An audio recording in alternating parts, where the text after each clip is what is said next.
सम्मान्य सभामुख महोदय, म नेपाली जनताको प्रतिनिधि भएकै नाताले नेपाल सरकारसँग म प्रश्न गर्न चाहन्छु। सम्मान्य प्रधानमन्त्रीज्यू, गठबन्धन पार्टीहरूसँग मन्त्री परिषद विस्तार गर्न किन सक्नु भएन? हामी संसदहरू विभिन्न समितिका निरन्तर बैठक बसी वर्तमान देश र देशवासीमा परेको समस्याबारे छलफल गरी निष्कर्ष निकाली निर्देशन सुझाव दिई राखेका छौँ सभामुख महोदय। तर सरकारले राजनैतिक बन्दी बनाई यो देशलाई अप्ठ्यारोमा पारेको छ सभामुख महोदय। गठबन्धन पार्टीहरूको मन्त्रालयहरू अंश बन्डाको खेलमा फसिरहँदा उता अफगानिस्तानमा नेपालीहरू दाजुभाइहरू पनि फसिरहेको अवस्था छ। परराष्ट्र मन्त्रालय, श्रम तथा रोजगार मन्त्रालयबाट श्रम स्वीकृति लिई जाने र गैर कानुनी रूपबाट जाने नेपालीहरूको सङ्ख्या पनि यकिन नभएको कुरा विदितै छ। अफगानिस्तानमा घेराबन्दी परिरहेको अवस्थामा यो सरकारले परराष्ट्र मन्त्री, श्रम तथा रोजगार मन्त्री नियुक्ति गरी उद्धारको लागि 24 घण्टा खटिरहनु पर्ने अवस्थामा पनि यो सरकार मन्त्रीविहीन अवस्थामा राखेको छ। मेरो व्यक्तिगत सुझाव ती नेपालीहरूलाई नेपाल ल्याउन एयरलिफ्ट गर्नुपर्ने उत्तम उपाय हो भन्ने मेरो सुझाव छ। कि यो सरकारलाई एयरलिफ्ट गर्नको लागि पनि अदालतको परमादेश चाहिने हो? म सरकारलाई प्रश्न गर्न चाहन्छु। त्यति मात्र होइन सभामुख महोदय, म स्मरण गराउन चाहन्छु, गोर्खाली सेनाको वीरता नेपालको शान हो, स्वाभिमान हो। आज ती वीर गोर्खालीहरू, भूपू सेनाहरू बेलायत सरकारसँग समान कामको लागि असमान व्यवहारको विरुद्धमा विभिन्न मागहरू राख्दै लामो समयदेखि आमरण अनसन बस्दै आएको र माग अगाडि बढाउँदै गरेको अवस्थामा अन्तर्राष्ट्रिय सम्बन्ध समितिको बैठकमा समेत तत्काल यो सरकारले विभिन्न सम्बन्धित निकायहरूको उच्च स्तरीय कमिटी गठन गरी कूटनीतिक पहल गर्न सरकारलाई सुझाव दिँदा पनि आजसम्म पत्र लेख्ने काम बाहेक अन्य 1947 सालदेखि भएको त्रिपक्षीय सम्झौता, नेपाल सरकार भारत बीच भएको सन्धि पुनरावलोकन गरी जायज मागको सम्बोधन गर्न यो सरकार संवेदनशील नभएको देखिएको छ सभामुख महोदय। इतिहास साक्षी छ सभामुख महोदय। विशेष गरी पटक पटक यो देशको मतवाली जातहरू सत्ता प्राप्ति गर्न बन्दुक बोक्नुपर्ने, अर्काको देशको लागि पनि यिनै वर्गहरू अग्रपङ्क्तिमा उभिएर लडाइँ लड्नुपर्ने वीरताको नाम नेपालको राख्ने, तर सत्ता प्राप्ति भएपछि यी वर्गहरूको समान कामको लागि असमान व्यवहारको माग सरकारले संवेदनशील भएर नहेर्नुको कारण के? मान्य समय सकिएको छ। म सक्नु लाग्यो सभामुख महोदय। र सभामुख महोदय, जनप्रतिनिधि मात्रै नभई म स्कुलदेखिका धेरै साथीहरू बेलायती सेनामा भर्ती भएर अहिले भूपू भएको अवस्थामा धेरै उहाँहरूबाट ज्ञान र सुझावहरू लिइराखेको अवस्थामा यी असमान व्यवहारप्रति सरकारले सन्धि सम्झौता पुनरावलोकन गरी तत्काल सरकारले परराष्ट्र मन्त्री नियुक्ति गरी बेलायतसँग वार्ता अघि बढाइयोस् र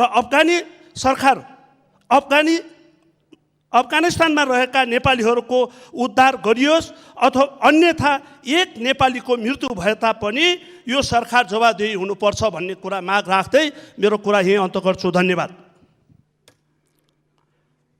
माननीय श्री सञ्जय कुमार गौतम, समय 4 मिनेट। यस पछाडि माननीय श्री सुरेन्द्र कुमार कार्की। सम्मान्य सभामुख महोदय, नेपालीहरू, अफगानिस्तानमा भएका नेपालीहरूलाई सकुशल र शीघ्र नेपाल लिएर आउने कुरामा आज नेपाल सरकारले निर्णय गरेको छ। म यो निर्णयलाई तत्काल कार्यान्वयन होस् र तदारुकताका साथ कार्यान्वयन होस् भन्ने चाहन्छु र त्यसका लागि नेपाल सरकारलाई धन्यवाद पनि दिन चाहन्छु। र साथसाथै आज 10 दिनदेखि ब्रिटिस यो गोर्खा सैनिकहरू आमरण अनसनमा छन्। उनीहरूले प्रथम विश्वयुद्ध, दोस्रो विश्वयुद्ध, फकल्यान्ड युद्ध लगायत धेरै युद्धहरूमा आफ्नो जीवनलाई उत्सर्ग गरेका छन्। त्यस्ता परिवारहरू, पूर्व गोर्खा सैनिकहरूलाई आज बेलायत सरकारले दिनुपर्ने न्याय र हक र अधिकार नदिएर उहाँहरू आमरण अनसनमा हुनुहुन्छ। त्यही कारण बेलायत सरकारले त्योतर्फ गम्भीरतापूर्वक ध्यान दियोस् र नेपाल सरकारले पनि कूटनीतिक पहल गरिरहेको छ र यसलाई परिणाममुखी रूपमा यसलाई चाहिँ टुङ्ग्याउनेपट्टि नेपाल सरकारको अथक भूमिका रहोस् र यो कुराको जानकारी पनि सदनलाई गराओस् भन्ने चाहन्छु। सम्माननीय सभामुख महोदय, हामी चाहन्थ्यौँ विगतको सरकार, केपी ओलीजीको नेतृत्वमा बनेको सरकार, नेपाल कम्युनिस्ट पार्टीको नाममा बनेको सरकार, दुईटा ठुल्ठुला कम्युनिस्ट पार्टीहरू एक ठाउँमा आएर निर्माण भएको सरकार यो सफल होस्, यो राम्रो होस् र नेपाललाई एउटा समृद्धिको यात्रामा लिएर जाओस्। हामीले यत्रो दुःख गरेर बनाएको संविधानलाई कार्यान्वयन गर्ने सवालमा र नेपाली जनतालाई समृद्धिको यात्रामा अगाडि बढाउने सवालमा यो सरकार सफल होस् भन्ने नै चाहन्थ्यौँ। किनभने 2015 सालमा बीपी कोइरालाको सरकार, नेपाली काङ्ग्रेसको नेतृत्वको सरकारलाई जब 2017 सालमा राजा महेन्द्रले अपदस्थ गरे, हामीलाई के लाग्यो भने 30 वर्षको पञ्चायतकालीन कालरात्रिले नेपाली काङ्ग्रेसले मात्रै दुःख पाएन, हामीले मात्रै दुःख पाएनौँ, सम्पूर्ण नेपालले दुःख पायो र नेपाल एउटा अर्को कोर्समा गयो। त्यसकारण त्यो एउटा प्रचण्ड बहुमत आउनु यदाकदा ऐतिहासिक क्षण थियो। त्यसपछिका कुराहरू 36 साल, 46 साल हुँदै हामीले 62-63 का जनआन्दोलन र हामीले गरेका संविधान सभाले निर्माण गरेको हाम्रो संविधान, हाम्रा बारम्बारका प्रयासहरूले हामी एउटा ठाउँमा आइपुगेको थियौँ र त्यो ठाउँमा हामीले चाहे पनि नचाहे पनि एउटा सरकार निर्माण भएको थियो। तर त्यो सरकारले आफ्नो यात्रा पुरा गर्न सकेन। सम्माननीय सभामुख महोदय, हामी पनि दुखी छौँ। आज नेपाली जनताले आशा र भरोसा गरेका थिए हामी नेपाली काङ्ग्रेसका रूपमा प्रतिपक्षको भूमिका निर्वाह गर्दै गर्दा पनि त्यो सरकारको सफलता चाहन्थ्यौँ, किनभने मुलुकले दुःख नपाओस् भन्ने हाम्रो नियति थियो। हामीले शालीन प्रतिपक्षको भूमिका निर्वाह गरिरहेका थियौँ। तर त्यो सरकारले आज आफ्नै कारणले, आफ्नै कर्मले आफ्नो बहुमत, त्यो आफ्नो पार्टीलाई पनि एक ठाउँमा राख्न सकेन। आज कहाँ छ त्यो पार्टी जुन हिजो नेपाल कम्युनिस्ट पार्टीका नाममा थियो? आफ्नो पार्टीलाई पनि एक ठाउँमा राखेन, आफ्नो जनमत पनि एक ठाउँमा राखेन र यो मुलुकलाई एउटा अधिनायकवादी बाटोमा हिँडाउने, संविधानका मूल मर्म र भावनालाई कुचल्ने, संविधानको ध्वजा पताका च्यात्ने, संविधानलाई सिद्ध्याउने, नाश गर्ने र यो मुलुक, यो संसदलाई बारम्बार विघटन गर्ने, मध्यरात्रिमा समेत संसदलाई विघटन गर्ने, जनताको प्रतिनिधि थलोलाई छरेर अध्यादेशबाट राज्य सञ्चालन गर्ने बाटोमा यो सरकार लम्क्यो। यो संविधानले प्रदत्त गरेको अधिकारहरूलाई कार्यान्वयन गर्नुको सट्टा विपरीत बाटोमा जानु राष्ट्रका लागि दुर्भाग्य थियो। त्यो परिणाम हो। आफ्नो घरमा आगो लगाएर, आगो तापेर, खरानी तापेर त्यसबाट सन्तोष लिन खोज्नु। मेरा आदरणीय प्रतिपक्षका मित्रहरू, तपाईँहरूलाई लाज लाग्नुपर्छ। म तपाईँहरूलाई एउटा सांसदको हैसियतले भन्न चाहन्छु, परमादेशको सरकार तपाईँहरूले बारम्बार उठाइराख्नु भएको छ के यो परमादेशको सरकार हो? परमादेशले केपी ओलीजीको सरकारलाई बहिर्गमन गरेको, घर पठाएको र यो संसदलाई पुनर्स्थापित गरेको। आफू जुन संसदको सदस्य हुनुहुन्छ, आफू जुन संसदमा उपस्थित हुनुहुन्छ र यो गरिमामय संसदको त्यो गरिमालाई राख्नुको सट्टा एउटा गलत अपव्याख्या गरेर, हिजो त गर्नुभयो संविधानको अपव्याख्या, हिजो त यो संविधानको अपव्याख्या गरेर यो मुलुकलाई एउटा अधिनायकवादी बाटोमा लिएर जान खोज्नुभयो। आज कमसेकम सर्वोच्च अदालतले यी उपलब्धिहरूलाई रक्षा गरेको छ, संरक्षण गरेको छ र आज फेरि यो संसद पुनर्जीवित भएको छ र हामी यो संसदका सदस्यका रूपमा छौँ।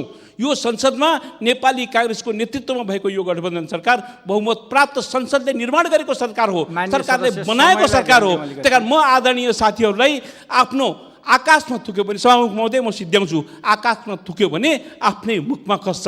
नाच्न जाने आँगन टेढ, नाच्न नजान्ने आँगन टेढो छ भन्ने एउटा हिन्दीमा कहावत छ। सभामुख महोदय, रस्सी जल गई ऐठन नहीं गई। तपाईँहरूको त्यो दम्भ, त्यो अहङ्कार, जुन अहङ्कार हिजो व्यक्त हुन्थ्यो, आई एम द स्टेट, म नै राज्य हुँ, म नै कानुन हुँ, मैले जे भन्छु त्यही हुन्छ कानुन, मैले जे बनाउँछु त्यही भन्छ कुरा भन्ने जुन तपाईँलाई लागेको थियो, त्यो दम्भ अझै गएन। माफ गर्नुहोला, मलाई यो भन्दा खुसी लागेको छैन। मेरा सहयात्री मित्रहरू प्रतिपक्षका रूपमा हुनुहुन्छ। भोलि जनताले अनुमोदित गर्ने हो, हामी जनताका बिचमा जाने हो, हामी जनताका प्रतिनिधि पात्रहरू हौँ, प्रतिनिधिहरू हौँ, पार्टीहरू हौँ। हामीले जनतामा जानुपर्छ, अनुमोदित हुनुपर्छ। भोलि तागत र क्षमता भए भोलि फेरि आउनुहोला, तर त्यो आत्मश्लाघा र आत्मग्लानीले भरपुर भएर जुन किसिमका अभिव्यक्तिहरू व्यक्त गर्दै हुनुहुन्छ, यसले मुलुकको राजनीतिलाई राम्रो बाटोमा लिएर जान्न, निर्दिष्ट बाटोमा लिएर जान्न। हामीले गरेका सङ्घर्षका यात्राहरू हिजो हामीले सँगै पनि गऱ्यौँ। हिजो तपाईँ हुँदाखेरि हामीले रचनात्मक प्रतिपक्षको भूमिका गऱ्यौँ। आज तपाईँहरूबाट हामीले त्यही अपेक्षा गर्छौँ। यो मुलुकले त्यही अपेक्षा गरेको छ, जनताले त्यही अपेक्षा गरेको छ। हामीले समृद्धिको यात्रामा सँगै हिँड्ने अहिले पनि प्रयास गर्नुपर्छ। त्यो बाटो मेटिसकेको छैन, त्यो बाटो हराइसकेको छैन। हामीहरूले प्रयास गरेका छौँ, त्यसमा तपाईँहरू पनि सामेल हुनुहोस् भन्ने आग्रह गर्न चाहन्छु। धन्यवाद। जय नेपाल। माननीय श्री सुरेन्द्र कुमार कार्की, समय 4 मिनेट। यस पछाडि माननीय श्री रुहीनाज।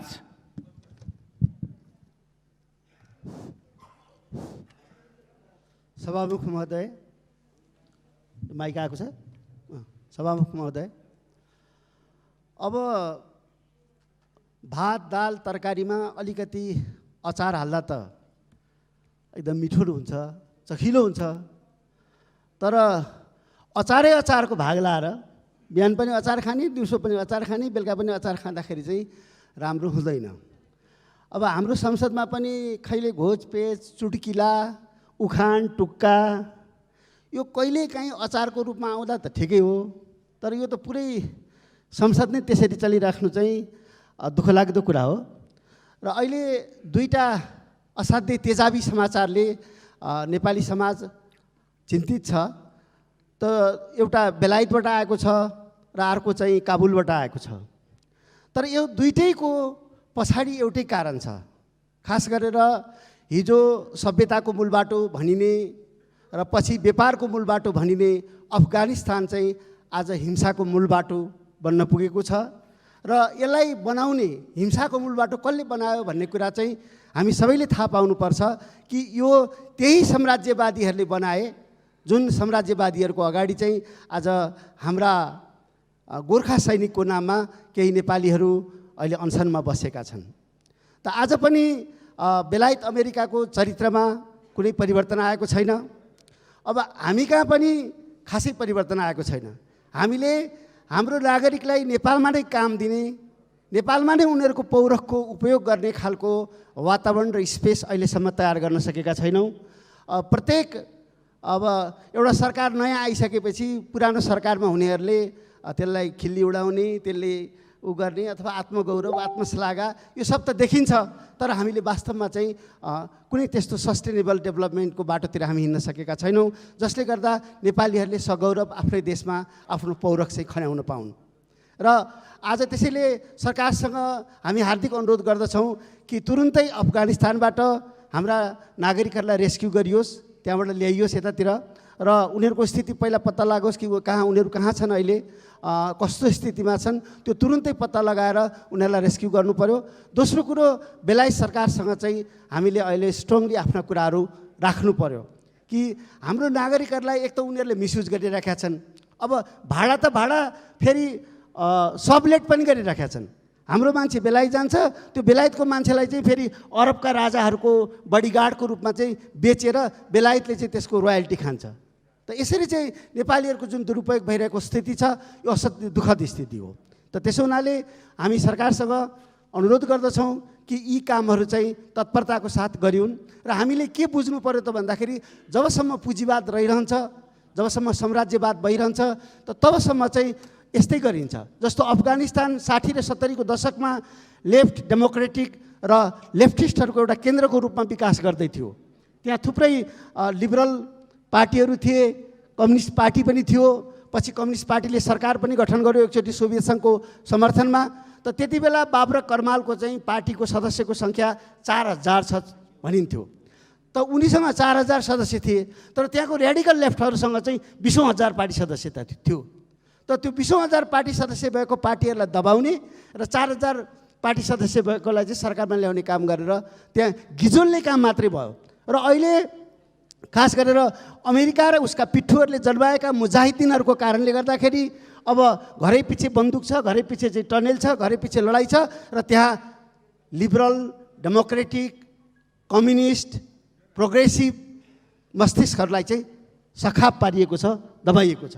त त्यसो हुनाले यसमा हामीले सरोकार राख्नुपर्छ, हाम्रा नागरिकहरूलाई त्यहाँबाट फिर्ता ल्याउनुपर्छ र हामी सजग पनि हुनुपर्छ कि अफगानिस्तानमा तालिबानको चाहिँ उदयले अब यो क्षेत्रमा पार्ने प्रभावका बारेमा पनि हामीले राम्ररी आकलन गर्नुपर्दछ। अब यो बिचमा अर्को कुरा पनि म अलिकति मैले नजानेको कुरा एउटा जान्न चाहन्छु।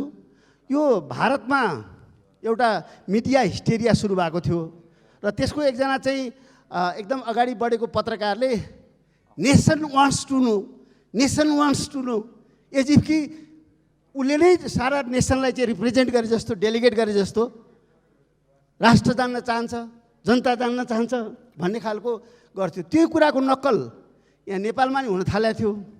अब अहिले मैले सदनमा, बाहिर त सुन्दै थिएँ, सदनमा पनि सुन्न थालेँ, यो I miss you, I love you, यो अङ्ग्रेजी भाषी ग्रुप कहाँबाट आयो?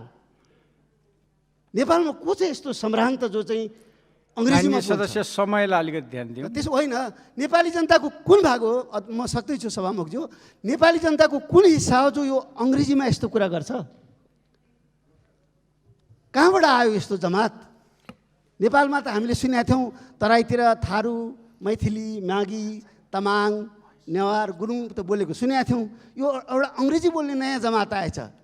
I miss you, I love you, I कोनिके यु। त म पहिला अङ्ग्रेजी पनि पढाउँथेँ, त्यसले मलाई बढै जान्न उत्सुक भएको छु म। एनिवे सभामुखज्यूले समय दिनुभयो, धन्यवाद।